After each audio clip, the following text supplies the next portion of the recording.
Hello everybody, welcome to Tricksumo channel. My name is Rishi Tiwari and in this tutorial we will see how to permanently fix problem that NodeMCU ESP8266 is not connecting to Firebase real-time database.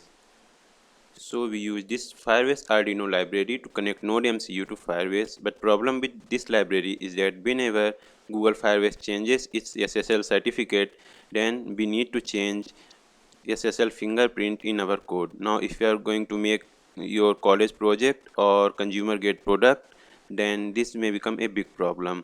So to solve this problem, we can use a alternative library called Firebase ESP8266. This library is by MobiJet user on GitHub. So just download this library and then go to Arduino IDE, sketch, include library, add .zip library, and then just import that library I had already done. Now here are some changes which need to make in your code. So replace include Firebase Arduino with include Firebase ESP8266, and then these Wi-Fi and Firebase declaration will be same. Here we will declare Firebase data object and this is our variable. In setup part we will keep everything same, and in loop part we will send value to Firebase. To send value to Firebase we use firebase.setInt, Firebase data, path to data and variable.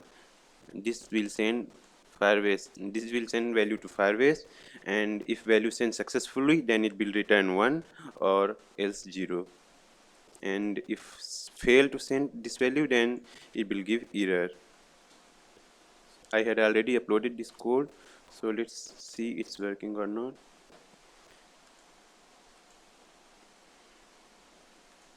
Okay, as you can see it's uploading values, it's incrementing value and then uploading to Firebase database.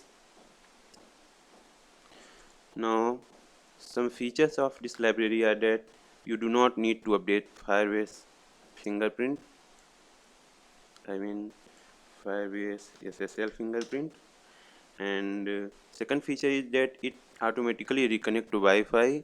In previous library we have this problem that sometimes it do not reconnect to Wi-Fi, and third feature is that it automatically reconnect to Firebase database. In previous library there was a big issue that it do not reconnect to database, but here this problem is solved. Now here this code is used to send data to Firebase. If you want you can modify it little bit and then we can read data from Firebase. So in this way we can send and receive data to and from Firebase. I will put links to both these code in description. Hope you find this tutorial helpful. Thanks for watching and don't forget to subscribe.